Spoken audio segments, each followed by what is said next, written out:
That's right. Me too. Okay. Yeah.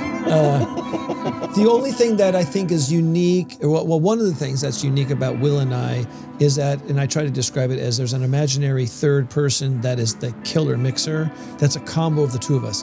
Because Will is super detail oriented and he has a lot more patience to deal with stuff. I'm just like, fuck it, it's fine. And then, but he'll make stuff sound like really like, oh my God, it's great. Then I can usually come in there and rough it up and inject energy. But what's happened recently is that Will's getting really good at that, so he doesn't really need me anymore.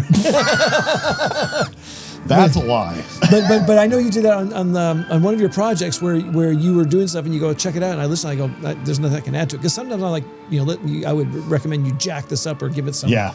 But you're just kind of like, I think you've taken that and use it where it fits, which is cool. So let's start off with that. Is the sum of the parts greater than the whole? Oh God, yes. 100%. Is that how you feel, right? Like with your partnership? Honestly, I just couldn't be doing what I'm doing now without Will. I mean, honestly, if I would be able to fumble through it at like 30%, because I don't have the attention to detail. I'm really bad at technology. I don't know how to put this crap together. And Will has a lot of patience with that. He's read all the manuals. He talks to people at Dolby. He has input, his thumbprints on the gear we're using. And for me, I wouldn't be doing it. I'd just be doing stereo mixing. Because it's just, I'm not going to be doing Atmos. Like, I'm not the kind of guy who'd like build my own Atmos room and look at me and download the plugins and all this stuff. I'd just be like, I'd be stuck. Like, it'd be like 6 months later and it's like nothing's happening. So, I mean, that it is a really, really symbiotic partnership. And it's a true partnership, which was interesting because I used to be producer, kind of boss dude, and Will was engineer, assistant, helper, supportive role. And then it took us a while to deconstruct that and kind of build it to like, we're just super like equal. We both have an equal vote. You know what I mean? So that's kind of. You're being modest too, because I've seen you like I saw you when like you first started with Atmos, like when you were building out like you were building out the structures for everything, and like you. But I see what you're saying. No, like you're very like super creative, and you're creative as well. But you seem to be like the more technical side of Atmos stuff. Yeah, and I can look the physical shit. I can build blindfolded. That stuff I can do, but running it and setting up literally anything that has electricity applied to it is going to have to be Will, because I can get to the power button. But you got the electric car though. Yeah. But I mean, I can turn the power on, but honestly, I even still out in the desert, I'm like, Will, I can't figure this thing out. He's like, okay, hang on a second, let me hold your hand. Yeah. And then he comes on with the text. You can get on. He can run my screen. He goes, okay, here's what you got to do. So, he's had a deep interest in it. I think Will is much more tuned into that kind of thing. He has he's got so many strengths that he can pull from, and I have certain deficits that are obvious. And others, I got strengths too, but some things I'm like, ain't gonna happen. Like, it would not happen without him. 100%. So let me now say how many of those things were lies.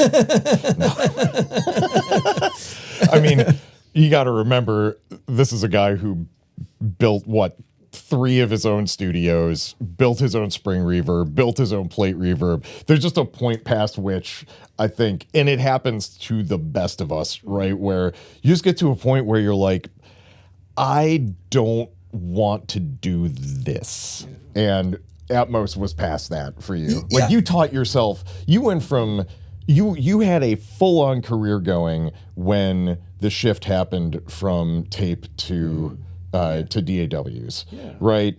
And there was a whole hybrid era for maybe 6 or 7 years in there too. And you taught yourself to use Pro Tools. You're not like, you're not out there making, check out my cool quick keys YouTube videos or anything, but you functionally ran and made records on Pro Tools, and you taught yourself all of that. So it's not that you can't do it. It's just that as it gets more complex, and you've been doing it for a long time. Why? Yeah. Why is the question? I mean, I think you're right. I'm good up until Pro Tools and computers. Yeah. But seriously, beyond that, I don't have the bandwidth. I don't have the patience. I don't think I have the attention span. I also don't have the bend towards like, Will, you just, I mean, I know you have to really work at it, but when you get it, I mean, he knows the shit. Like, that's why I don't even like to go to Atmos panels without him, because I have the feeling they're going to ask me questions that are like, how did you do this? I'm like even Dave Way, when we went to that immersive thing, is like, what kind of such and such you use? And like, I don't know, you got to ask Will. And it was like really simple. Like, what kind of, I don't know what it was, but it's like, I don't know. You know, he said a word that I don't recognize. Now, maybe I'm already using it, but I don't recognize the word. I'm self-taught in terms of signal flow, analog recording. I had to build my own studio, all that stuff. Yes. But when it got to this level, it took Will's focus to figure out exactly where the speakers go. It took Will talking to his dad, who's an engineer, saying, hey, can you check these figures? And his dad's like, oh yeah, you're spot on. Your dad's an engineer? My dad's not a recording engineer. He's a mechanical engineer, industrial engineer. Yeah. And so has like CAD programs. And I'm a recording engineer in large part because I never wanted to do math again. I can do the division of beats per minute into 60,000 to figure out what my delay times need to be, and that's about as far as I would like to go. I mean, I can do a little more math than that, but I'm not doing calculus and figuring, trigonometry and all that. So it came time for us to figure out like what our speaker placements were going to be for our Atmos setup, and I had the angles and distances and everything from a Dolby document. But then we've got to figure out like, okay, if it's a circle, that's fine, right? That's two-dimensional. It's all the speakers are the same distance away. Fine. Okay. Where does this speaker go? Yeah. How do we measure, like, how do we make sure that distance is correct? It's equidistant. And I'm like, how do I figure distances on a dome? And I watched a couple of YouTube videos and then kind of gingerly did the math, but then to be absolutely certain that I had done it correctly, I called my father. I was like, he's in his 80s, so he's not working every day. Like, you're still doing CAD, right? He's like, yeah. I'm like, listen, can you get me? He's still super sharp. Yeah. Oh yeah. But then Will, so I'm like, oh great, Will, what are the measurements? And he gives them to me in metric. And all my tape rules are my, are like they're inches. And so I actually had to buy a metric tape measure. Yeah. And then we got a laser one. And then we got super anal. We had this like the head of this mic stand. And we actually made sure every speaker was equidistant. So when they actually shot the room to tune it, when Dolby did that, they were like, what'd you say? How many? Like half a second. All the speakers were within half a second. I mean, we were so. Or no, half a millisecond. Yeah, that's what it was. Yeah, half a millisecond. Half a second is a lot. Yeah. But we did that, and it was just amazing that we were that close. We were really, really focused. We really wanted to do a good job. We studied, but we also got a little bit lucky, and we were just determined to do it. So, and we both kind of fell into it simultaneously because we like to joke that I thought it was his idea to start up an Atmos studio. I thought it was mine. I thought it was his. So we're both kind of doing this thing like, well, you want to do this. And he's like, no, you want to do this. So anyway, it all worked out. So I think there's a point, I don't know if maybe it's it's probably with a wide variety of careers, but I've noticed, as you get older, I mean, we try to do a bunch of things, like we're spreading our wings early in our career, but comes a certain point where I feel too, I think I'm going through this right now, but kind of what you guys touched on before, like you want to focus in on your strengths and like delegate, and like you guys are a team, so yes, you're more of the technical, you're more of the creative, and you come together to create something that's bigger than the parts. So do you guys feel like that's kind of what you experienced in your career, or did you find yourself kind of niching down? Because I know, I was checking out your website earlier, like you've done a whole bunch of records. You've obviously done a whole bunch of records, producing a lot of stereo stuff. Mm-hmm. But was there a point where you decided like you want to, obviously with immersive, but was there another process to that where you decided to like focus more on your strengths and niche down, or did that happen naturally? Or I have a story. Yeah. About this, at least to start from my side. Sure. This is at least in part, how I ended up there. So yeah, I was producing and mixing and engineering and a lot of it with Matt, but at the point that this story happens, we were maybe working on a project together once or twice a year, depending. It was usually because Matt would get a project that had enough of a budget that he could afford to hire an engineer. So, I get a phone call, and I loved working with Matt. So I was like, awesome, I get to spend a few days in the studio with Matt again. But long story short, I got a project. I was co-writing the music. I was producing. I was engineering. I was mixing. I was traveling around the world to work on it. I was heavily invested in it with this artist, and the end result of it was hugely disappointing to me on both a personal and a professional level. I mean, the idea that a record doesn't blow up is that doesn't faze me and didn't faze me at that time. But a lot of promises were made that were never followed through on, and I had essentially taken 6 months of my life and poured my heart and soul into this, and I was like, all right, I don't know how much I'm into this anymore. It started to really wear on me, where I was like, we've all experienced, we don't get paid enough to do that kind of thing anymore. It's too much time to spend for too little payoff, financially speaking. And in that case, I had taken the project on in large part because I wanted it, because there was it was one of those projects that I believed in, I was passionate about. So that figured into it too. But then none of it paid off. I didn't get they might as well have just like printed up one CD that nobody had a player for, put it in a box, kicked it out to the curb and gone, all right, it's out now. Right. Nobody heard this thing. And it's still one of my favorite things I've ever produced. So at the end of that, I was like, all right, I need to start looking in other directions. And I also need to be honest about myself, about where I am in my life. I'm not 25. I have responsibilities and I have to be honest about what satisfies me and what doesn't. And as I was moving on from that, I was kind of veering more and more towards just mixing, which oddly, when I very first was thinking about having a career in this business at all, I thought mixer is where I would end up. Mm-hmm. And now I was kind of going that way. And then, but there's, the kind of music that we work on, all of us actually, is not top 40 anymore, right? So it gets harder and harder to justify, it's just all this stuff coming together, and it's making me go, am I getting enough satisfaction out of this to continue to put in the amount of effort I know I'm going to have to put in just to keep my head above water? And I was starting to think maybe the answer is no.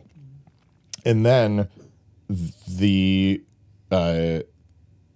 mistake of us both thinking we wanted to do Atmos came along, and that opened up a whole new set of possibilities for me. Because the more I thought about it, the more I was like, well, succeed or fail, at least it opens up a new, this is a blank canvas, and we can be a part of writing the rules that people will be hopefully following, 20, 30, 40 years from now about how to approach this format. And that sounded really exciting to me. And it opens up a lot of creative possibilities too, because nobody's going to come to you with a playlist of the 20 greatest Atmos mixes they've ever heard in their life and go, make mine sound like this, because they don't know what it's supposed to sound like yet. Yeah. Yeah, of course it will eventually happen, but we're not even close to that yet. We have 60 plus years of stereo to lean back on and go, well, this is what sounds good and this is what doesn't sound good. And we're just sort of tinkering around the edges of that at this point. And this was a whole other thing. So that's and to be quite honest, it also opened up a lot of potential avenues for gigs for us, because it put us back in the conversation with major labels, where we're well aware of who we are and what we do. We're not going to be working on the new Drake record. Yeah. Or Kendrick Lamar or any of, which is, I'm not denigrating any of that. We're not the people for those gigs. There are people way better at that stuff. Okay, I have a bunch of questions about what you said before, but on that, why would you say that though? Because I feel like, and Matt might have a different answer to this, but for me, I grew up in a tiny town that was essentially a farming community, and I wasn't exposed to hip hop and a lot of R&B when I was a kid. Top 40 stuff I would hear, and I loved it, but I don't have it in my bones, right? When I walk into a hip hop session and I see those folks working together, there's a shorthand they all have because they all know the same records. They all grew up in that world, and hip hop especially, it's a community and it's a fashion and a lifestyle, and there's a thing about it that you kind of have to live in order to be able to do it well. And I didn't have that in me. I grew up listening to pop music and rock and roll and jazz, and that's the stuff that lives in my bones. So it's not that I couldn't do it, it's that I don't know, unless somebody purposely came to me and said, I heard what you do, we want a piece of that in our hip hop album. Well, then I'm on board, because now I'm not trying to pretend to be something I don't feel like I am. Yeah, right? They asked for me. That makes perfect sense. Yeah. So, but what I'm thinking is, like, for example, say like Kendrick Lamar, Drake, they needed Atmos. Like, I think you guys would be fantastic. That we could do. Well, Atmos, yes. Yeah. Atmos, of course. So you're saying more from like a production. From a production. Okay, Atmos, of course, we would kill doing that, but not. And we've done hip hop. Yeah. In Atmos. We've done some stuff. Yeah. Okay. Before I want to know your story, Matt, about the finding your niche moment, but really quick before we get into Matt's story with that, what when you said that project that you were disappointed in, what was it that happened besides it, obviously not getting the recognition that you felt it deserved? What were the other factors there? Because, like, I know pretty much everyone that's become a producer, whether you're extremely popular or not, like, you go through multiple projects like that where you put in 6 months to a year, and then you bust your ass and you get paid very little, and then nothing, it just floats into the ether. Like, that happens so much. But were there other factors in that kind of deterred you from it, or like made you like kind of want to focus more on mixing? Yeah, and it wasn't like I finished that and went, no, I'm going to be a mixer now. It took maybe a couple of years after that ended for this sort of damage of it to all settle in for me to realize, oh, I'm carrying this thing around that's making me upset about, like, I can't find the word, but maybe a little bitter about the production side of things. And it had nothing to do with whatever I was working on. Like, so I had to think about, why do I feel this way? And it came back to that. Yeah. But listen, I'm not trying to out anybody here. And so I'm dancing around it a little bit. But the thing for me wasn't just, it was the amount of time I spent was part of it. I had to do a lot of traveling, which meant I wasn't here in Los Angeles, which meant that my work dried up here because everybody had it in their head, oh, he's out of town, right? It took me a year to build my business back up after I got back here. I did that record for half the rate I would normally get. I was working with someone who had a reputation and a track record in other countries that meant there was a potential back-end payoff. But all of that went away when the record got basically wasn't given the release it needed, and the artist didn't put the push behind it. There was no touring behind it, like nothing happened around it. And then on top of that, there were some financial decisions made behind the scenes where, like, I opened some doors for these folks in the music business that they then took advantage of. And all of a sudden I found out that they were having more work done on this record and paying people twice as much as what they paid me in the first place for stuff that then came back, and I heard the work they got back. And I'm like, this is terrible. And they ended up using what I did anyway. And I'm like, okay, so what bag of money did you trip over? That all of a sudden, and all of this, for this kind of project, it feels like a betrayal.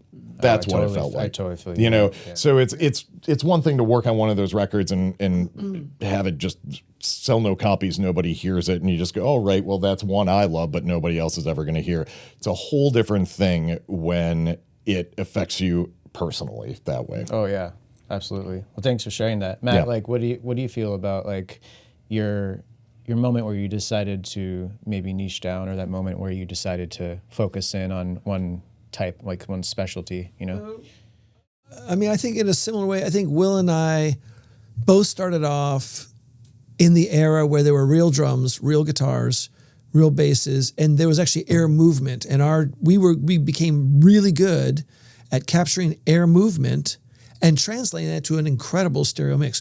And there's a lot of trickery, a lot of shit you have to do to make that happen. And so we were very, very good at it. So it's like being the pilot of a 747, then someone gives you an SR-71 to fly, where it's like, that's not what I studied. So we really learned how to do that. And over the last 2 decades, we know that rock music is less and less and less and less in people's ears. It's not on the radio. It's not on, it's just not as prevalent. It's not hip anymore. It used to be kind of a, the bad boy, rock stuff. If you want to be kind of young, you'd kind of turn on some rock and you'd piss off your parents. Now, if your parents listen to rock, the only way you can piss them off is to play rap, because they don't understand it. Yeah, it is your parents' music now. Yes, it's your parents' music. So you can't tick them off with it. Yeah, and so all the cool jobs for the young producers, the young mixers, the young engineers were really going to people who had their feet on the ground, were steeped in that kind of milieu, that kind of music. And just like we could have shorthand with people and they go, make it sound like Smashing Pumpkins or AC/DC. Like, oh yeah, I know what you're talking about. Here's an AC/DC guitar sound. But if they said, make it sound like an Outkast record, or make it sound like, Lauryn Hill, I can still do it. Like technically we can do all those things. Yeah. But the shorthand of understanding when they reference a certain sound, and also not just the sound, but the meanings behind those sounds. Because there's a lot of meaning behind the whole hip hop, the whole through line, where it starts off as revolution music and then it turns into this completely different thing. And so I don't have that kind of experience. I didn't hang out and learn that kind of thing. So you get to a point, and even my manager talked about it, like all of his clients, like, yeah, you guys record drums, bass, and guitars, and guess what? Nobody's hiring you for that anymore. Yeah. So you get to that place, and of course I was doing a bunch of mixing. I was doing international mixing. That was really fun. And I think one of the advantages to mixing is that even though you still pour your heart into mixing like you do when you're producing, it's a much more limited time frame. You're looking at, say, 3 weeks to mix a record, and you still pour 100% of your heart into it. Yeah. But for Will, poured his heart into something for 6 months. So if that doesn't fly, it's a huge gut punch. Yeah. But if we work on something for 3 weeks and we do everything we can, we work every kind of angle to make it sound as good as it can, and it's like, oh, the band broke up.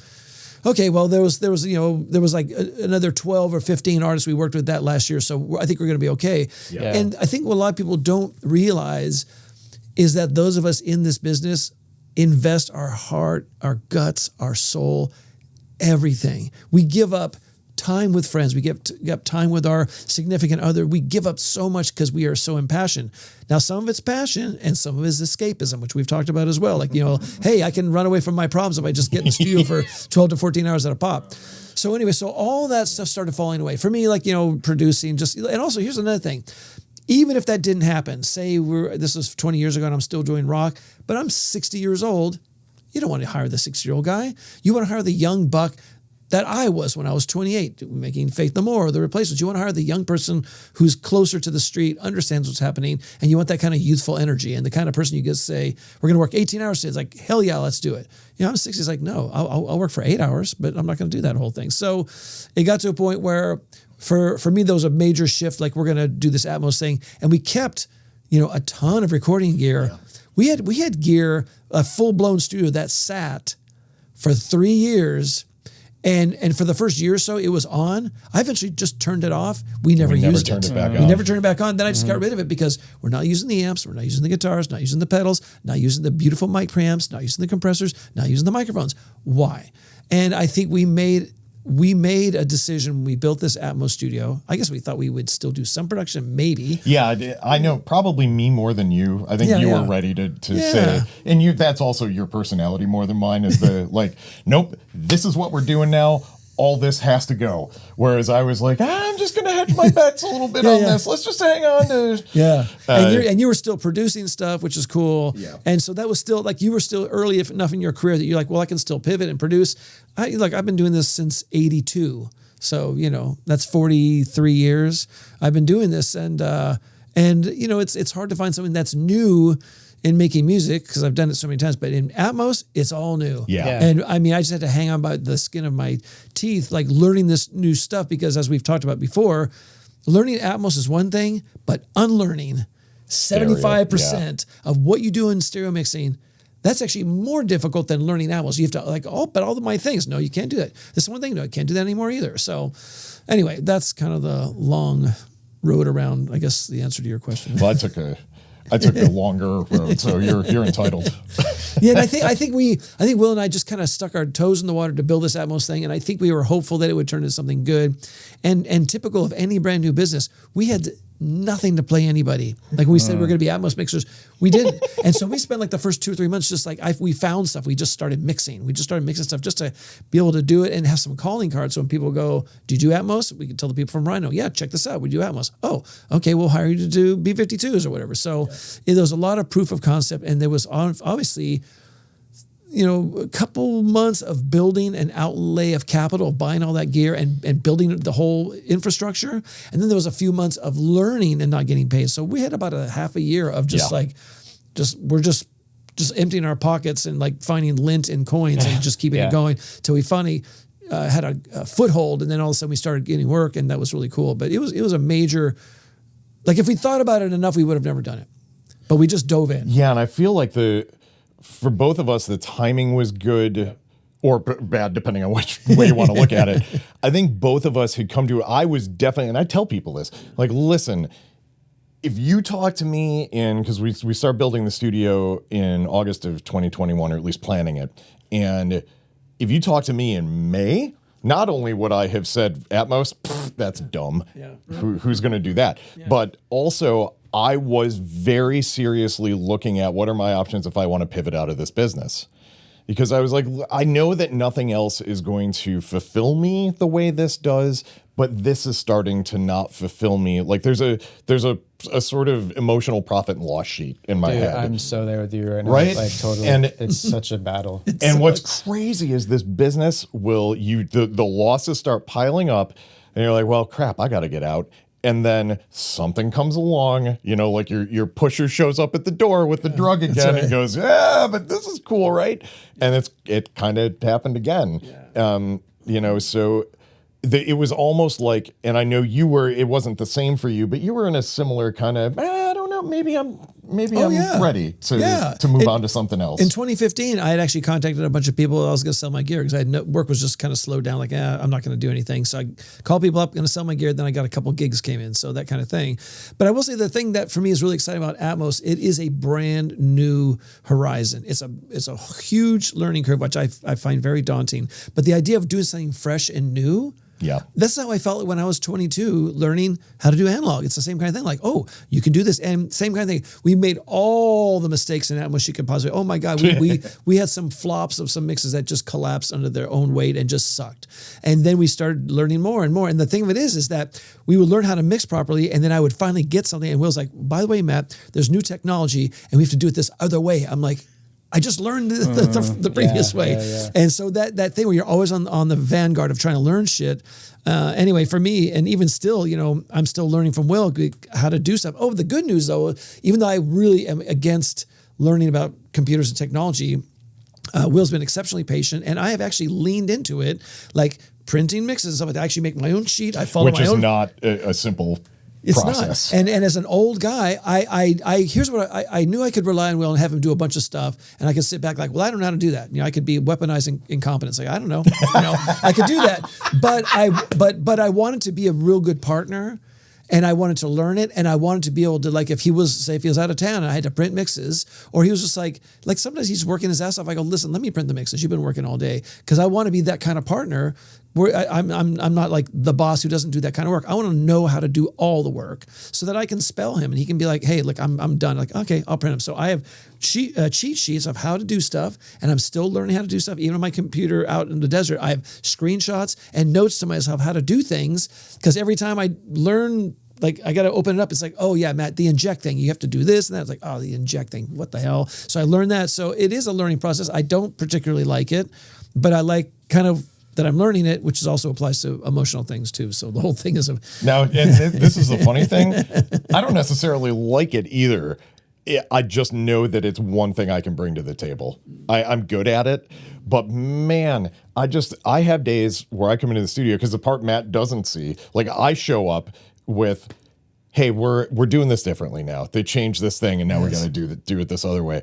But I've hit in the part where I found out the thing changed. I'm like, God damn it. Yeah.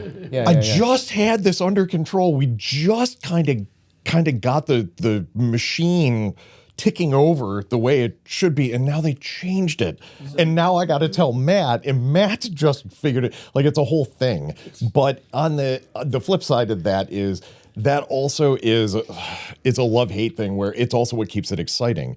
Because I know that if somebody isn't taking it as seriously as we are, they're never going to be operating at the level we're at. Yeah, because it's still moving so fast. Yeah, we're the bleeding edge so much so that we talk to people at Apple and at Dolby. And I remember we had a conversation with Carrie, who used to work at Apple. And Dolby. And Dolby. And we're talking about this, like the whole headphones and stuff like that. And then he just said something. Will was like, wait, what? What? And then we actually changed how we were doing things because Carrie told us this one little thing. One tiny little thing he was just tossing it away. And I was like, huh. And he broke my brain. So when you say like they are changing things, are you talking about like the different streaming companies? They have different, maybe they're changing their levels and their numbers and the format you have to hit. Is that what's happening, or what do you mean?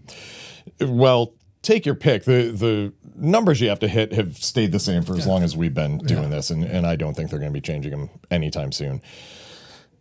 The playback on headphones has changed. The software we're running everything through that Dolby develops has gone through multiple iterations, and each iteration adds a new thing or maybe takes a thing away, like something that we may have spent a whole lot of time learning to work with in this framework. They're like, yeah, this is gone now, but we've added this other piece over here. And you don't think much of it until you realize, oh, that's just completely changed our workflow. Like, imagine you opened up your DAW of choice one day and they went, yeah, so aux sends work differently now. Yeah, pain in the ass. So can you give us an example of like what those parameters that have changed that completely mess up your workflow? I can jump in with one of them. So when we first started working, I would use these stereo reverbs. We both did. And then Will's like, by the way, they have these Atmos reverbs that fill up all the speakers. Oh, that's really fantastic. Then we get to the place where, we wanted to do like bus compression. We had to always do this kind of weird stuff. We'd run it through a, decapitator and do all this kind of stuff. And now this immersive wrapper came out. Yeah. So you got to talk about that because this is brand new that we have to learn again. And that says minuscule details of things you can change on. But Yeah. I'm trying to think of like headline stuff because this is the problem is it's all happening so constantly that I kind of like, I'm just working with, do I have both feet on the ground today? I'm not thinking about the way it worked yesterday because that doesn't help me anymore. They changed that. But okay, so yeah, a huge one was when we first started doing this, Pro Tools did not have the ability to create a track that was bigger than 7.1.2. But the basic mixing format for Atmos is 7.1.4. Which is 4 overhead speakers versus 2 overhead speakers. There's a million reasons why they chose to do that you can look up online because it still confuses me to some degree. But all I knew is we couldn't create, so you can't create like a master track that's the same width as the speaker system you're using, right? It would be like, oh, you can only make mono tracks, but you need to deliver in stereo. That's how it was in the beginning, but I'm sure it's updated. It took them about a year and a half, but now we have the tracks can go up to, I think, 9.1.6 is the furthest. You might be able to go bigger than that. There's ambisonic stuff, which doesn't apply to what we're doing, that is wider tracks than that. But, when and this is the thing that you don't think about, like, oh, we've got this wider track. Awesome. Except now, we had like 5th order ambisonic in Pro Tools before. Why weren't we using that? Because it didn't route correctly in the I/O setup to get to the speakers or when you printed the mixes. So, okay, well, we couldn't do that. Well, now we've got these beds these tracks that are wide enough. Well, now I've got to redo our entire I/O setup to match these wider. How are we going to use these? What are the possibilities? There's a thing called that our friend Steve Genowick developed early on. He was one of the very early people to be working on some of the earliest Atmos music mixes, called an object bed, that we hadn't used because really to do it in a way that we felt was good for our workflow, it meant having a wider track. Well, now we had it. So now I'm like, okay, now maybe we want to use object beds. All right.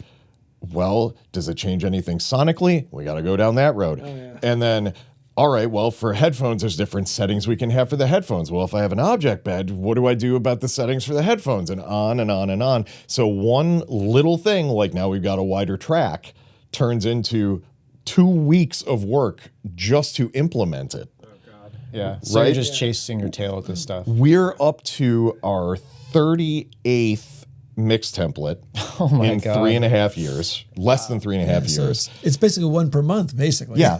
And our at least 29th IO template. Jesus. Wow. It's always shifting, just continually. Yeah. And it's all like something like what Matt's saying, you know, it's somebody who knows a little more about one piece of this comes in and sends something, and we're like, well, what do we think about this?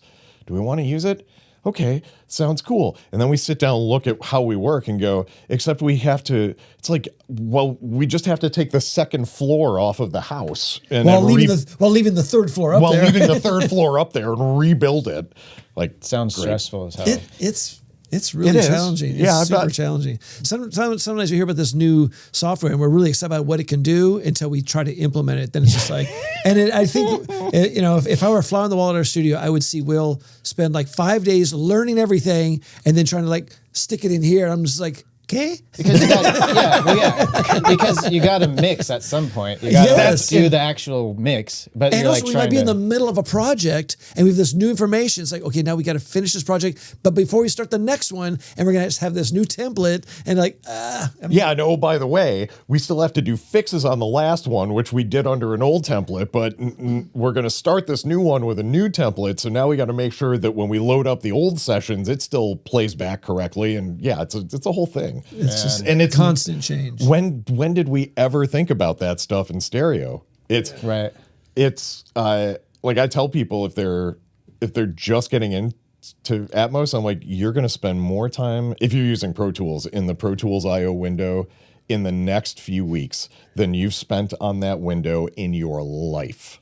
Are there other DAWs you think that adapt these changes a bit more smoothly, or is it all across the board? I think that it's complex no matter what you're using. There's no way around that. The learning curve is going to be huge. Other DAWs can do it, but there's always a trade-off, right? Okay, well, say like Logic has been doing Atmos for a long time. If you're going to work in Logic, well, Logic is definitely more sort of... it's very Apple in the sense that you can't get in and tinker with all the tiny little bits and pieces of it, but sometimes you need to tinker with them to get the thing to do what you want it to do. So if you want to do something different from what Logic lets you do, you're stuck. This is going to get you so many horrible comments from Logic users. I'm not saying it's worse. We have a good friend in Chicago named Matt Hennessy, who does Atmos mixing and does it in Logic and does an amazing job. It is absolutely, I'm not saying it's not possible. It's just that the things that Logic gives you with one hand, it can take away with the other. Pro Tools is you can get under the hood and customize and do all this stuff. And if it's your native language, you're going to be able to figure that out way faster than Switch. In fact, I had this conversation with Matt early on because we were so hamstrung. Logic actually had a 714 bus option before Pro Tools did. And I said to him, is it worth this if we're going to have to wait another year or 2 years for Avid to catch up?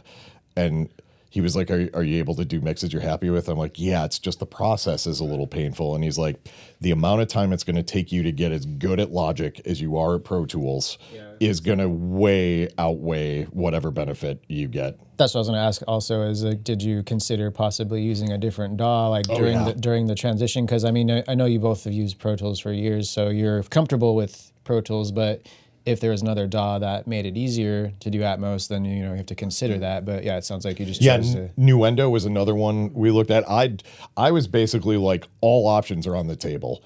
Like, I'm not going to be afraid to make a change if long term we'll be better off using something else. But I very quickly learned, like I got a copy of Nuendo and loaded it up and started building an Atmos project in there, and I was like, oh, wait a minute. This is just a different kind of complicated than the one I'm used to. Yeah, I think Will could have pivoted and done that. For me, he would. I think if at that point in time that would have been for me a bridge too far, and I would have dug my heels in there. Like other things, I'm happy to acquiesce and try to be a team player. But for me, it's like, look, I got Pro Tools. That's the thing I understand. You can add a bunch of other crap on top of it with Atmos. But if I had to learn a new DAW, honestly, I don't think I would do it. I don't think I had that kind of bandwidth and or interest or patience. And I wouldn't have blamed you. Yeah, because for me, I'm an old dude. If I was a younger guy, maybe, but I'm an old dude, so I'm a little bit kind of stuck in some ways. In other ways, I'm pretty flexible. But I just no, I would have never done that. Sorry. Oh, you don't have to apologize. I mean, to I me. wouldn't have, and I think Will could have easily pivoted. Like whatever came up. Let's not say easily. Okay, let me say more easily than me. Yeah. Will would have had the patience, and he would have read the manuals, and he would have done it, and he would have made it graceful, and he would have figured it out, and it would have been great. It's not. I'd just say no. I'm out. I'd go do something else. Yeah, it's a big undertaking to learn a new DAW, especially if you've been locked in on one for so many years. Yeah. Like I started learning Reaper in the past few years, which I'm still getting used to because it's super deep and complicated and it's very customizable. But I'm using it right now. I use it for the podcast stuff, but I still use Pro Tools for music because I love Pro Tools, and like I don't care what anyone says. Like I don't really like the change they've had in their business model, but I still really love the software, and I love for mixing and for editing, and I use it for mastering as well. So I'm a Pro Tools guy for life, but I have been, dabbling with Reaper, which is cool. But yeah, I mean, just trying to learn this, it's like, it takes so much more time, and like I've tried Logic, and it's like, it's just so much to learn. It's changing, and this is true of the stereo to Atmos shift as well. It's changing the muscle memory you've built up over years, if not decades, right? Where you're used to, it could be a simple thing like, oh, this is the quick key I use to do this, and now it's not that anymore, and you get really frustrated every time you hit it and the thing on the screen doesn't happen, right down to the logic of why they've put certain things or have certain things operate the way they do, and it's different from the thing you're used to. And all of that you need to create a new pathway for in your brain. And it's not necessarily like, I think people just say, well, this is my favorite because it does the thing they want to do the best, and they're the most comfortable with that. Yeah. I don't have anything to say. Like, to me, it's right up there with analog versus digital is one of the most boring conversations you can have, is what's your favorite DAW? Who cares? Yeah. It's the one you're making music on. And for us, the only thing I will say is they all have their strengths and weaknesses. Pro Tools' absolute strength, and it's always been the winner, is handling and editing digital audio. You want to program stuff, you're probably better off with something else. Can you do it in Pro Tools? Sure, I do it all the time. Do I know other DAWs can do it much more smoothly, efficiently, elegantly? Yes, I just don't have the time and the energy. How do you feel about that too, Matt? Like, because I know you've been in Pro Tools pretty much your whole career, right? No. I was on analog. Oh, I mean Pro Tools. I was when the DAW was. Yeah. I was in that. Yeah, and the thing of it is that I think you can't underestimate all the mistakes you make in a DAW that you learn from. Yeah. Like I made all those fumbling mistakes where you spend 4 hours on putting a bass track in time and then it just disappears. And you're like, oh, that will never happen again. And so for me to learn a new DAW and learn how not to make those mistakes, because I would make those same mistakes again, and I don't have that kind of time or bandwidth. Plus now we're working and we're making we're mixing. We have deadlines, and it's like, yeah, I don't have time to fuck around with that other stuff. I don't. If I was younger and I didn't have like a girlfriend or hobbies, sure, I'll learn another system, but yeah, sorry, just can't. Yeah, do and it. that's kind of like that's the thing as we age. Other things like when I remember, and I think I told this story the last time I was on with you about when I was working at Right Track and in New York City. This is the late '90s, and our studio manager, we had a staff meeting one day, and one of the things that he said during that meeting that stuck with me forever was, if you want to have hobbies or a girlfriend or hang out with your friends, at 7:00 at night or whatever else it is besides this that you want to make more important than this, then go do that, but you can't work here. And Yeah. he's like, and I'm not judging you. I'm saying this takes everything you've got. Yeah. And there are people who want to give it everything they've got. And I never forgot that. And it's really true. I think that it takes, anytime you embark on anything you're learning or any venture, it takes a single-mindedness that young people can afford. Yes. And as you get older, you've got mortgages, you've got this and that and health and whatever the hell is going on. And you just don't have that kind of, because I remember when I was 22 making records, my friends would just stopped inviting me to things because they just knew I'd be like, I'm in the studio, I'm working. Like, come on, you should go join us and we're going to go hang at the bar. Yeah. And they just finally stopped calling because it's just, they know that was my passion. That's what I was doing. And that was it. Nowadays I can have a real life. In fact, I think you and I talked about this, that I had decided right around Maroon 5 where I was just like, I'm going to quit this business unless I can do it on somewhat of my own terms where I get to go home at night and see my kids. Cause that's when I started going home at like 7 at night, dinner, reading bedtime stories, then go back to work, And I just had to do that because I talked to Jim Scott, probably 5 years after that. And he was like, yeah, I see my family on Sundays. I go, yeah, that I would quit. I would quit because there's no job that's that good that I'm going to not see my family. And so I'm not going to do it. Yeah. And I mean, I'm married. We don't have kids. A piece of that decision wasn't the whole reason for it, but a piece of the decision was my wife and I are both very sort of dedicated and single-minded about the things that we want to do in our lives. And I knew from having friends that have families, I'm like, I don't want to be the guy who has a kid and then is upset about the fact that I have a kid because I can't do this thing that I love so much. It wasn't, again, not the only reason, but it was a piece of I never, and I know from being around Matt and knowing, how much importance he placed on that. I was like, it was always like, I don't think I'm ready yet. And then there just came a day where I'm like, it just seems like this is not for me. Who was the producer from, Bruce Fairbairn, Fairbairn, or something like that, Fairbairn. He produced one of the breakthrough Aerosmith record where they're doing their comeback. I think it was Pump. And he had produced that record, and he was doing the same thing where you just stay in the studio all the time. And the second record, they came back, and he says, hey, everybody, listen, from like noon to 2, whatever it is, or 1 to 3, I'm going to go coach my daughter's soccer or whatever. And they're like, oh, man, come on. And they finally got used to it. That's okay, Bruce is going to take off. And he started doing that. And it was like a year or two later, he died.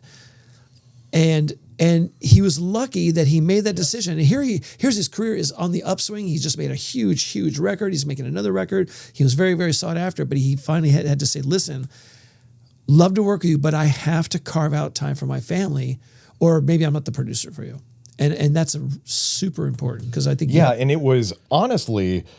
when I moved to LA when I was 30, I had to start, I'd worked in Nashville, I'd worked in New York, I came here, I have to start all over again. And it was about a year and a half before Matt and I met up. But early on, it like maybe the first week we were working together, we were working with an artist who kept pushing later and later and later at night. And Matt most nights was, doing his going home at 7:00 thing. But there was one night we were all, I don't know what was going on, but we were all in the studio at like 1:30 in the morning. Yeah. And, the artist hadn't shown up, despite the fact that we had all been there since 10 a.m. He didn't show up until like 6 p.m. And so now it's 1:30 in the morning. He was a handful to work with.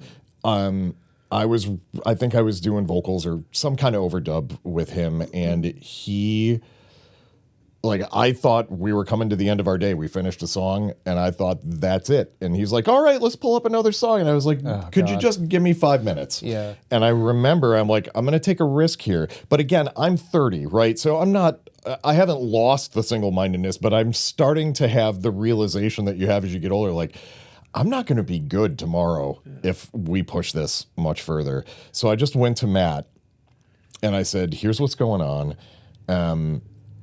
I will stay as late as you need me to stay because that's what I'm used to. I just, you know how finicky he can be. I don't want him to get upset if I start slipping up and making tiny little mistakes that don't matter, but he's going to take it really hard. And Matt didn't even blink. And he's like, what time have you been here? How long have you been here? I said, we got here at 10 a.m. He's like, no, go home. I got you covered. You're like, I need you to show up tomorrow and be sharp because we got a ways to go on this. And then the next thing you said is what really stuck with me was, listen, when this record's done, we're going to do another record right after that and another record right after that. This guy's going to be done and then do what for a month or 2 months? Lounge around. Lounge around. Maybe do some PR, until his tour starts. And he's not going to have to make another record for a couple of years. It's a different thing for us. So we need to stay on top of making sure we're in good shape. Yeah, for us, it's a marathon, not a sprint. Yeah. And bands forget that. And I've had to kind of tell them, like, listen, you guys, this is really fun for 3 months to push really hard and just stay up all hours and keep working. But that's not sustainable for us. Yeah. And we need to find something that's more holistic where we can actually be part of this thing and do it up to a point where we're comfortable. But then after that, it's like, no, can't do it. So, yeah, because the bands, they would stay 24 hours if they could. They would, oh my God. Yeah, absolutely. We'll stay up all night long. And then when I fall asleep, we'll bring the other guy in and we'll keep going. It's like, no. And even it's another thing you learn with experience. Everybody hears the stories about staying in the studio for like 4 straight days and nobody is ever telling the story about, and what did the song sound like at the end of day 4? Right. Because usually, at least my experience, I think yours too, and pretty much everyone I talk to is, everything that gets done roughly between the hours of 1 a.m. and 5 a.m. is going to get erased tomorrow. And be redone. I would even say like 11:30. You probably 11:30 to like 8:30. Forget about it. You'll be redoing it. It's going to suck. So it's not worth it. Yeah. You think that it's your creative time. It's not. Yeah. I think that's one of the things that I've been good at because will just keep driving because he's really very driven and self-determined. We both are, but I think I'm good at saying, Will, you've been here like for how many days? You should just go home, know? Because I don't think sometimes he would give himself permission to it. He wants to just give it his all, which is admirable. But I also say, listen, I need you tomorrow and the next day, so I need you to take care of yourself. Like if you're not feeling good, go home. It just happened this week. Yeah. And I said, I've told him many times, actually at the advent of this Pro Tools, I said, you and your health, physical, mental, just feeling good is most important. Doing the jobs is next, but I need you to feel good and show up. And if we're pushing up against your red line, tell me, and we'll just fucking slow it down, pull the plug. Maybe we'll push things back or not do a project because I need to make sure he feels good. And he does the same thing for me too. We just kind of keep checks and balances like, hey, let's just take a breather. Let's take the day off. We'll come back tomorrow. Even though they're like, it's got to be done by yesterday. It's like, yeah, it ain't going to happen. Because there's obviously the point of diminishing returns where it's like you get to a certain point and the work you're doing after a certain point, like you said, it gets erased or it's just not the best work you can do. So I think that's like, when we're younger, we can put in those crazy hours. But, I went through plenty of sessions like that where like, with hip hop artists and stuff like back in the day, like super late sessions and they want to keep going and you're like, you're barely like able to stay awake and you're on like your 6th coffee and you're like, this is insane. But you have to decide if that's how you want to, have your career. But I think when we're younger, we, obviously we all have done that kind of stuff. But sure, I think, I want to get both of your takes on this because you've been in the game for a while and I'm sure you've gone through ups and downs with this specific topic, but we have our day-to-day routine, we have our schedule we get locked into, but it's super important to make sure our mental health is intact because with the ups and downs of the industry, it's like can go through all kinds of different phases and chapters with your physical and mental health. So is there anything like you follow for your mental health? Yeah, I'll just jump in real quick. Yeah, go ahead. The main thing is just being tuned into how you're feeling, and that which is really tough. Is if you're a male that's anywhere over 30 years old, you're gonna have a hard time being able to tap into how you're feeling and honor it, because we've from young boys. Suck it up, push it down. Yeah. All that. I mean, we've been taught that for so long that only girls cry and men are tough and all that kind of bullshit. And I think just learning to be kind of in touch with your own feelings and then honoring them and go, I'm just kind of tapped out today. I'm going to be good for half a day, and after that, I really got to bail. I think that's really important to know how you feel. Self-care is like hugely important, and for me, that ends up being hiking and just having time outside the studio so that I come back, I feel rejuvenated, refreshed, and ready to keep going. So, yeah. So the easier way to ask that question of me is, what things don't I do? Okay. Yeah. Medication, check. I have depression, which we talked about last time. So yeah, I take antidepressants for that, and that's absolutely necessary for me. I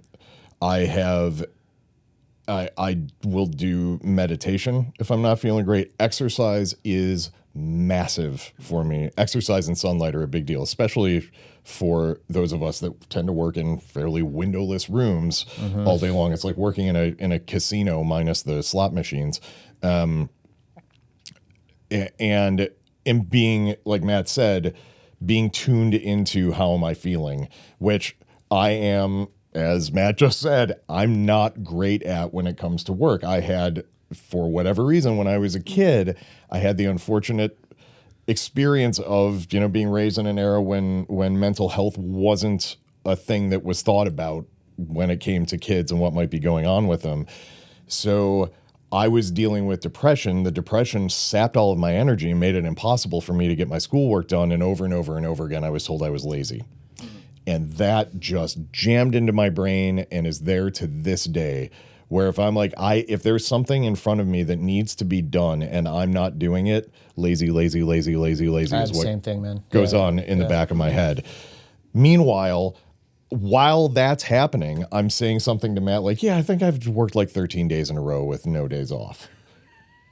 And I go, get the hell out of there, leave the home. studio. And even as I am closing the door behind me after 13 straight days, and sometimes more, I will feel lazy. Yeah, I think one of the things that's really fortuitous in our relationship is that I have a child with special needs, and it was drilled into me being tuned into that other person, being exceptionally patient, and understanding that not everybody's wired like me. I just was super lucky in some aspects, and because I was aware of that, I'm very open to, and it's been exceptionally important for me from the onset of this. I just said to Will, you got to be feeling good and healthy, and if you're not, we stop, regroup, make sure you're okay, because if he falls apart, the whole thing falls apart. I could limp along for about a half a day and put out some half-assed shit, but I need him functional and feeling like he wants to be there, not like, come on, Will, you got to be here. And so I'm the one who pushes against his internal monologue, and I'm the one who goes, fuck that monologue, go do something fun, get out of here, just do it. And so in that regard, this is really good. We do have really lovely checks and balances between the two of us. And it's been like, I've even had when I go home to, I work out in the desert and somebody's like, I really should come in. And Will's like, why? Just stay out there.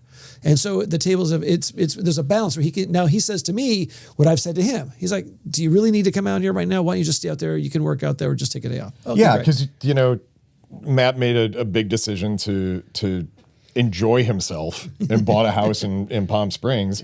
And we built a studio for him out there, and it's working out great, but it's a long drive to come in and fight with traffic and all that crap. And if he doesn't have to be here on a day, I don't want him to drive here for no reason. No, enjoy yourself, relax. But we both definitely have the thing of, it's hard for either of us to not be Like I have days where I will collapse because I just can't function. But otherwise, I'm always thinking about what should I be doing next? What should I be doing next? And it manifests more physically with you, but it's the same thing. Yeah, same thing. Because I'll be like, what can I do? What can I do? And Will's like, nothing. Because I have a, not as maybe as high, my voice isn't as loud as Will's in my brain, but mine is that I should be doing something. And I also want to be a really good team player with Will. You know, I don't want to be the guy who just like sits back and eats bonbons and Will's on the treadmill. And what's hilarious is I think we both all the time are going, am I the weak link in this thing? Like we're both like, no, I gotta always be, I see him doing something, I gotta be doing something. Yeah, so we're good. I think we both really want to pull our own weight and not, be just messing around. And so we also, because we both want to do it, we also have to check each other and say, yeah, you can just don't worry about it. So it's pretty good. Yeah, I think, and we've been working together amazingly for like 18 years now. Yeah.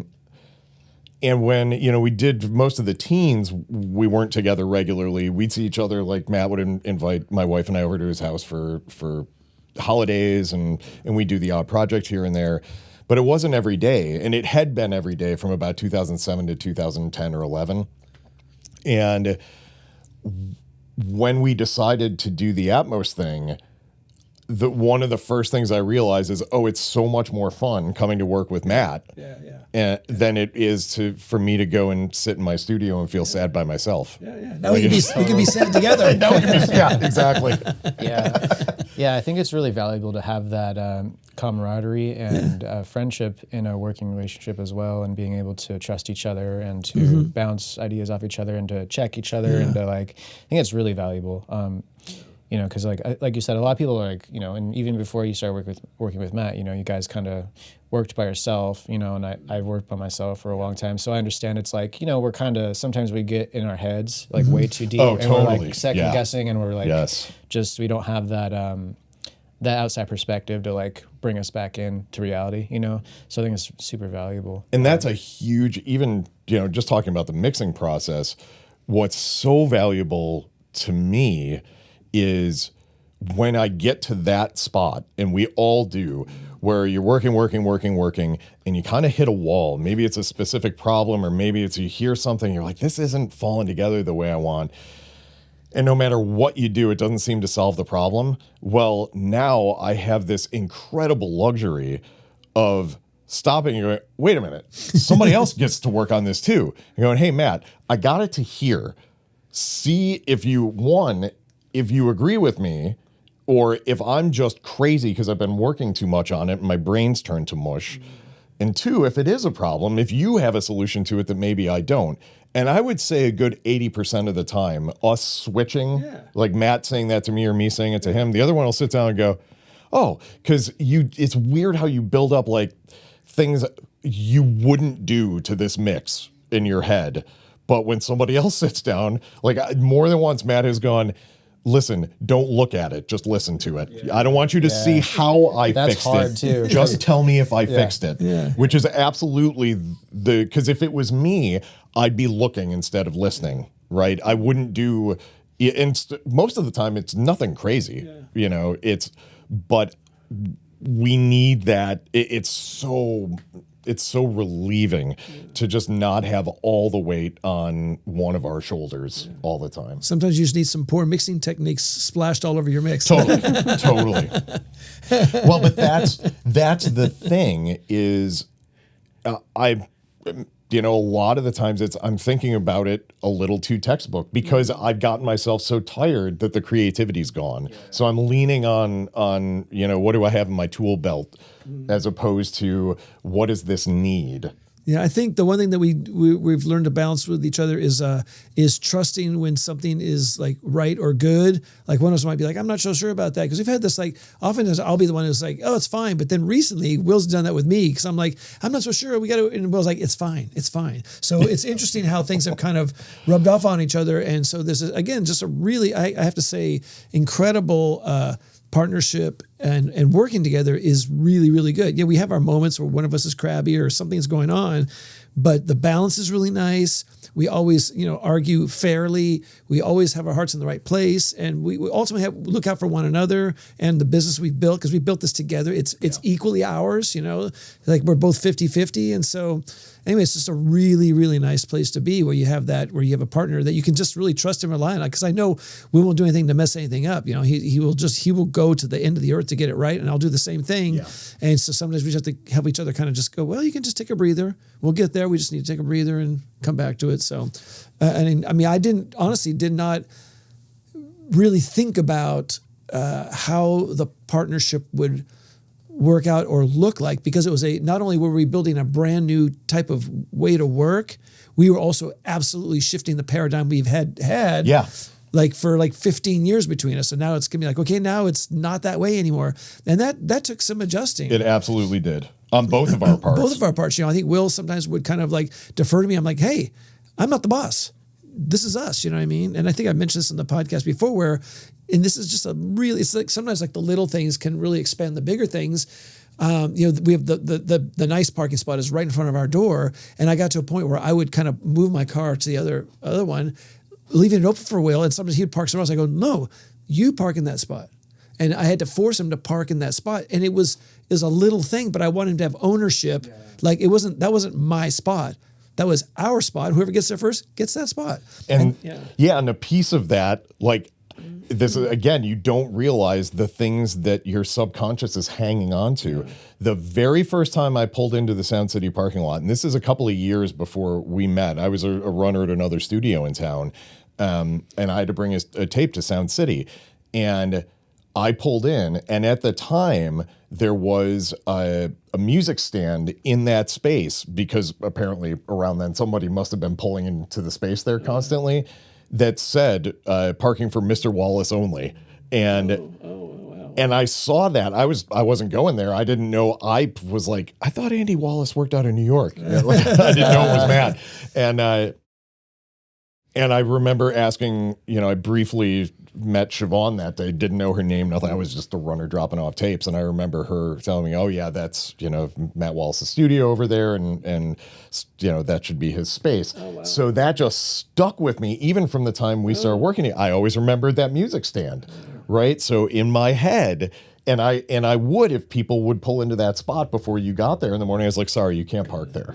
So it was a very serious thing for me that had been burned in. That's over why you time. had a hard time parking there. Exactly. Yeah. I'm like, the sign said I wasn't. Yeah. I think I'm not even sure if Siobhan put that up or I may have put that, because part of my frustration is that there's like 25 parking spaces. Yeah, and they always pull and the people who are working like over at Sound City would park on our side of the thing. And the thing that was frustrating for me is people would park right in front of it. And it was usually the day that I had a carload of shit.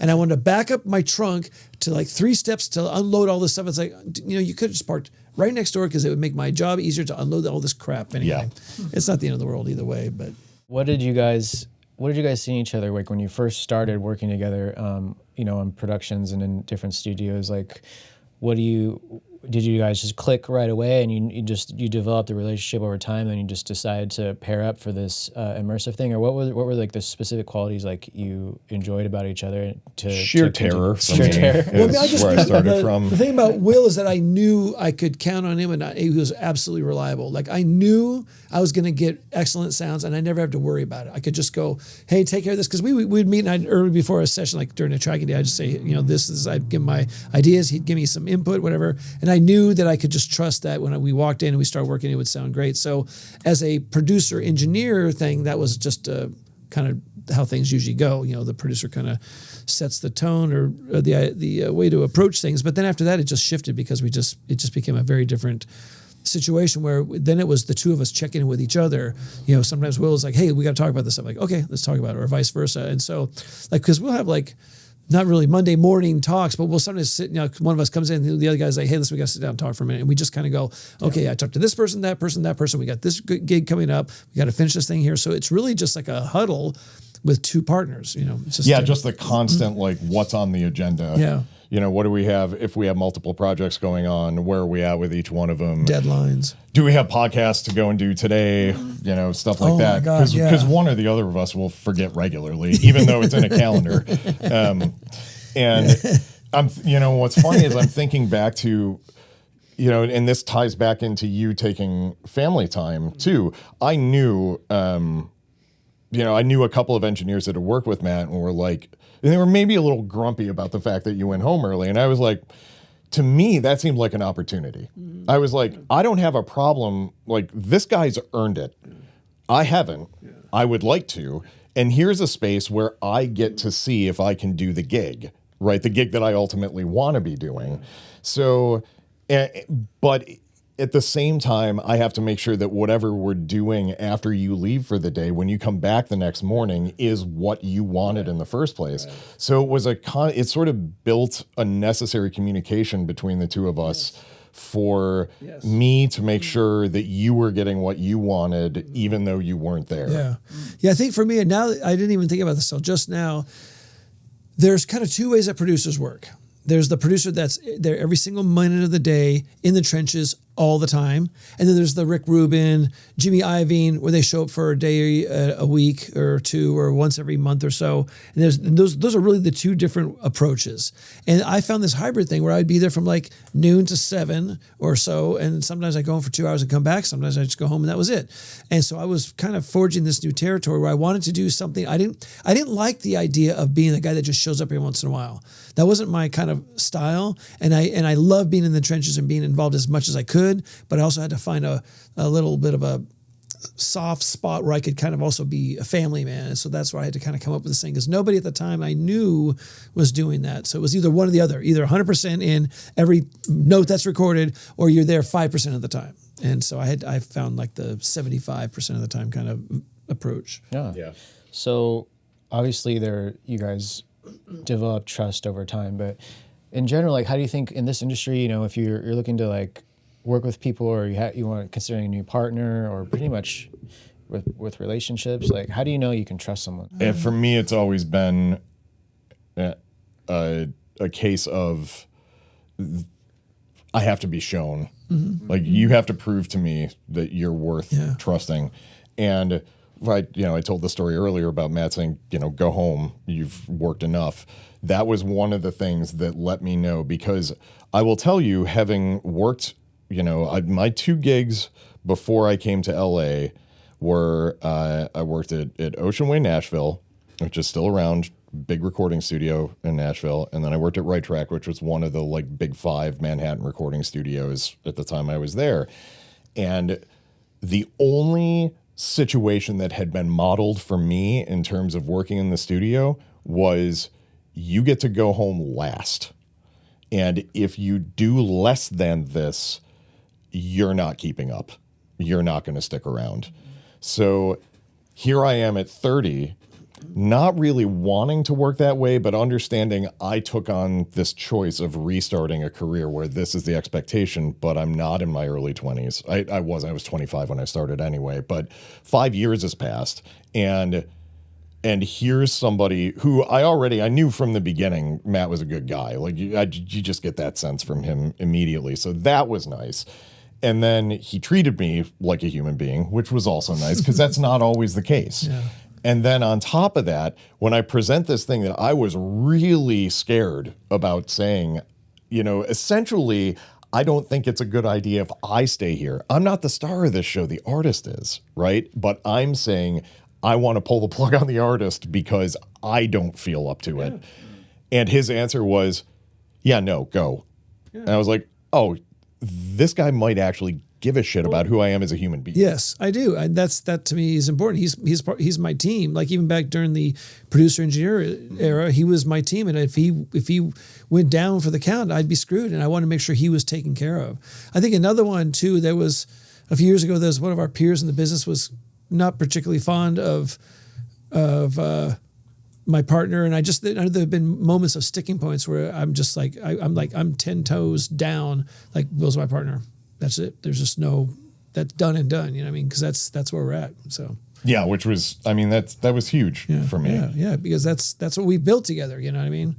And so And I'm also really happy that we have such a good thing. So it's just really nice. Yeah. And then we built it, very, very carefully over time. The care we put into our speakers and where they're positioned is also the care we put into the interpersonal relationship of really building that. Actually, that's more important than all the gear, to be honest. Oh yeah. Yeah. Totally. We both been through therapy. Yeah. So still going. Yeah, absolutely. Oh, I left that off the list. Yeah. Psychiatrists, therapy. Yeah. I do all of it. Whatever it takes, man.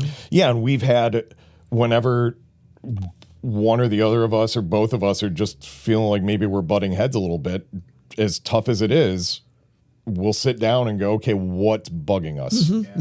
Yeah. Really, we're really good at. We've been really good at that. What's interesting, we had like a year, everything was going fine, and then things just started going sideways because we weren't communicating. Because he'd do a mix and I'd do something to mess it up, or vice versa. And it got to this place where we had to kind of just talk it through and go, okay, what's happening here? And so every once in a while we'd have to kind of correct things. But now it's been like a year or two, probably longer. Yeah, a year and a half, 2 years, where it's just like we found our groove and we just know how to kind of. The key to any successful relationship, whether it's being with a romantic partner or a work partner, is being sensitive to their sensitivities. Yes. Right. That's it. Yeah. And if you go, hey, I know Will can work, X amount of hours in the day, and he can do that for certain days of the week, and he might go longer, but it's like, no, you got to say, no, you got to go home. And he'll do that with me and say, don't drive in. And you're sensitive to each other because you care about the other person ultimately more than the gig, because this is the gig, and we have jobs that come in, but this is the gig. Yeah, if this isn't working, we can't deliver for anybody else.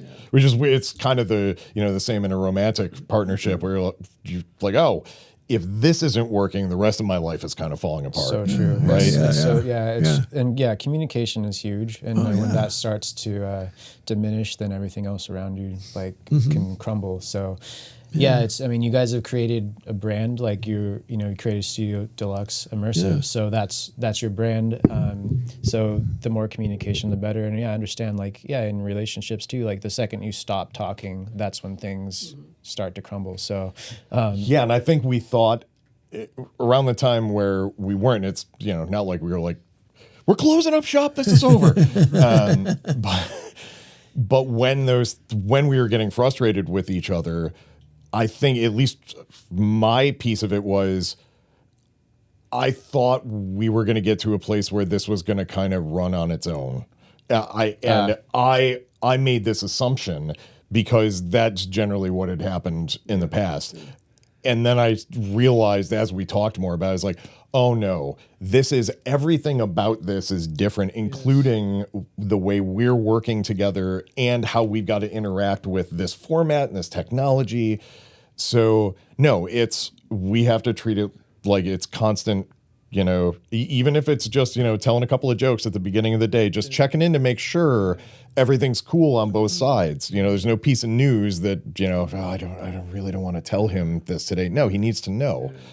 Yeah, daily check-ins, weekly meetings, so important. Yeah, and I found too, when I've stopped doing that, mainly with relationships, when you stop checking in and when you stop the communication, at some point things just really go downhill. So it's super important to do that. So I'm glad you guys are. It's funny how many books have been written about that, and yet none of us listen. I know it's so hard though, because for me it's it feels like, oh, we're gonna, and I struggle with this too, because it's like, oh well, I'm just going to tell you the same thing I told you yesterday, because I do the same thing every day. I think that's what my problem was, because nothing is different. I'm doing the same thing, but when you stop, even if you have to say the same thing every day, you have to do it, because then you lose that connection, your partner doesn't feel heard and all that. So that's something I really struggled with. So, yeah. Yeah, one of the things that I think that Will and I learned over the last few years is that, if one of us just has a day where we're crabby or we just we're kind of snippety or snotty, we'll just go, hey man, I was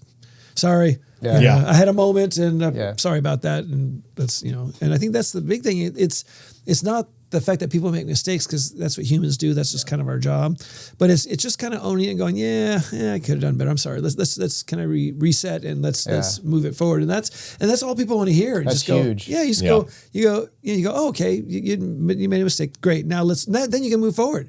But if you don't admit it, then you have this weird thing that just gets worse and worse. And then all of a sudden, he doesn't put away the peanut butter. And then I'm like, what the fuck? Yeah, neither of us takes ourselves so seriously, Yes, for sure, that we're unable to admit, like, I screwed the pooch on that one. Yeah. It's Okay, good. yeah. So to wrap it up, tell us about some of the releases you've had. I mean, the past year or so, like stuff you're really, really happy about, and anything like you have coming up that you're excited about. Well, I know the one thing I want to talk about. Well, I will just say quickly, I heard, now granted it wasn't in Atmos because it was on the radio, but I heard a song that we worked on the way in today. We worked on an album for an artist named Hamilton Lighthouser that came out on Glassnote Records. The album is out now. The singles are getting played. I was listening to the Sirius XMU station. I've heard music on there twice from that record. What else have we done recently? A couple of things for Verve Records. Yeah. We did I think it might have been an Amazon exclusive release for an artist named Arouge Aftab. Oh yeah, that was really interesting. It was really just amazing artist. Yeah, the stuff we do for Verve. Oh. Verve is really interesting because all their stuff is definitely very, very left of center, and it tends to be kind of sort of jazz, sort of jazz adjacent. It's also more kind of, like, for lack of a better word, more ethnic, non-white kind of types of music. And what a thrill. We love working with Emerson, who's the guy over there at Verve, and Dahlia. They're just so incredibly cool. I mean, one of the things about Emerson is, like, here's the thing, I need it done by tomorrow. You're like, dude, you probably should have told us like a couple of weeks ago, But all the music, though, has got this really interesting resonance that we go, this is really beautiful. Like the Tank and the Banga stuff. I mean, there's so many cool things.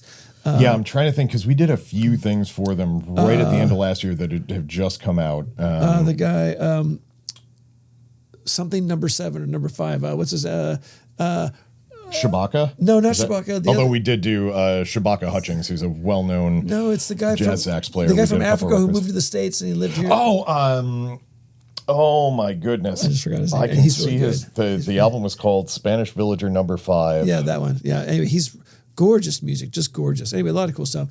One of the things we're working on right now. Can we talk? I don't know if we can talk about the thing we're working on right now. Okay. Well, next podcast we'll be telling you about this amazing record by an established female artist who was very well known in like the 90s and the 2000s. Incredible voice, beautiful songs. I know who it is. Yeah, but we can't really say who it is at this point in time. Yeah, we don't have the PR rights to that one. So. But man, talk about music that gets under your skin and just, I mean, seriously. This one song in particular, Will worked on it, then I worked on it, he went home and I worked on it, and I literally listened to it like 15 times in a row, and I just want to cry when I hear it. You start crying. Man. Yep. But it's that good, and her voice, you're just like, oh my God, it's so gorgeous. Yeah, it's every time the song plays through, I get chills. Yeah. Over and over and over again. I'm like, oh my God, that's a first for me. Yeah, it's really something. Let's see. We did the Stained record, which has their 2 hits. That was like Outside and It's Been a While. It's Been a While. So that one, Break the Cycle is the name of the record. Yeah. So that we did. There's a bunch of other stuff we turned in. It's just been really. I have to say the depth and breadth and the eclecticism of everything we're working on is much more than I thought it would be, because we work on stuff that's really kind of pop, and then stuff that's kind of ugly rock, and then stuff that's left of center kind of ethnic jazz spoken word stuff, and it's just, I'm super happy. That to me is one of the absolute joys of having jumped in early on the Atmos thing and establishing ourselves early. It meant that because the field wasn't full of a bunch of other people who knew how to do this, we weren't pigeonholed as, well, they can only do this one slice of this one genre of something. We were able to work on, we've done everything from big band to harp jazz to harp jazz. like 70s rock music, some hip hop rap, metal, some heavy brutal metal. So, and it's a thrill to be able to not only apply what we know to all those things, and in most of the, with the older stuff, we're trying to recreate the vibe of what was there in the first place. So we have to learn how that was all done, which means that we learn from doing that work so that we've got more, we can bring more to the table. Yeah, absolutely. We've done some, kids Christian rock stuff. We've done so much. We've done pretty much every kind of music you can think of. And I do want to just do a quick plug for, not only are we doing mixing in Atmos, but Will has actually become really, really good at recording in Atmos. And he's done these big band recordings that you sit in the middle of the room listening, and you're just like you are sitting in East West, and the band is playing around you, and it is stunning. It is stunning. Oh, wait a second. We did the Willie Porter record. So that's something that we just did that was really interesting. He's an artist I worked with like 25 years ago.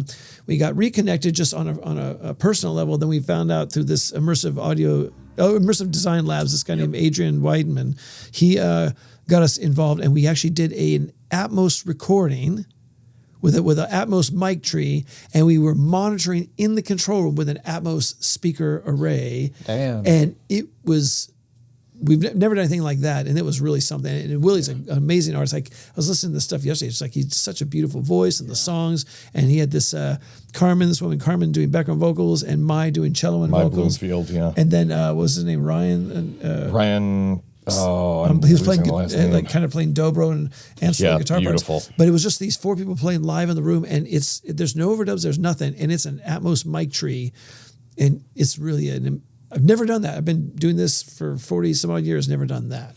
That was really cool. So I've got a list here, just quickly, and we can talk about the ones we like. So we did a couple of songs, both a new song and a song that was a big hit for an artist named Lola Blanc, it was like a big, I think she took off on either YouTube or TikTok, who also is a very successful podcaster and film director. We did an EP for a guy who's a very well-known songwriter, has written for like the Jonas Brothers and a whole bunch of other people, named Blue, Bleu. We worked with him doing Atmos for his new EP. We did a solo piano record, that was it's a collection of piano arrangements of the music from a video game called Deltarune. Okay. That was really cool. Rouge Off Top we talked about. The thing Matt was talking about that I recorded, specifically for Atmos, did stereo and Atmos versions of, was the Jacob Mann, who I had worked with in the past. A big band arrangement of the Samsung Galaxy Over the Horizon ringtone. Oh, wow. They do a version of this every year, and they've had huge K-pop stars do versions, and apparently, because right when we had opened the studio, I was working just in stereo, wasn't even thinking about Atmos. I was co-producing, engineering, and mixing Jacob Mann Big Band, 6-song album that came out a couple of years ago. I just said to Jacob, hey, I'd love to try to mix this in Atmos. I'll do it on the house because I don't know what the hell I'm doing. I don't know. Was that the one you showed me a while ago? The big yes, band? That was amazing. Right. So the folks at Samsung and Google have a partnership. At some point, apparently, it was supposed to happen in January. I don't know what's going on now. YouTube is supposed to have an immersive component to it called Eclipsa. And I believe that their idea was they wanted to have an Atmos thing for this. The folks at Samsung they built a couple little Atmos rooms in Korea.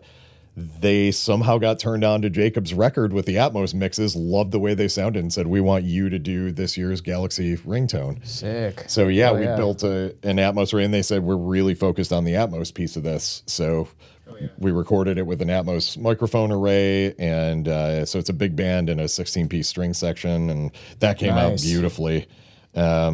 Triada, beautiful. That was the Verve thing. Triada's gorgeous. Oh, it's in Spanish. Oh, yeah. I think I want to say Argentinian. I hope that's right. These 3 girls who do these beautiful versions of, I believe, because I looked it up. It's been a little while now. I believe some of the tunes are for sure like Latin American pop classics. Yes, yeah. But like classical guitar and the 3 of them singing and maybe a little percussion along with them. Oh my God, it's like listening in a way to like a Spanish version of the Andrews Sisters, but cooler. Yeah, really cool. So Ondara is the one we're thinking of. Ondara, yes. Spanish Villager number 3, and the music is gorgeous. His voice is beautiful. Oh my God. And that's again another Verve project. What a thrill. Yeah, so So and that kind of brings us up to date. you guys been busy, man. Oh, Excellent. there's Hell more yeah. too. Yeah. Like, that's- Hell yeah. Yeah, So- we're working on 2 records right now. So Yeah.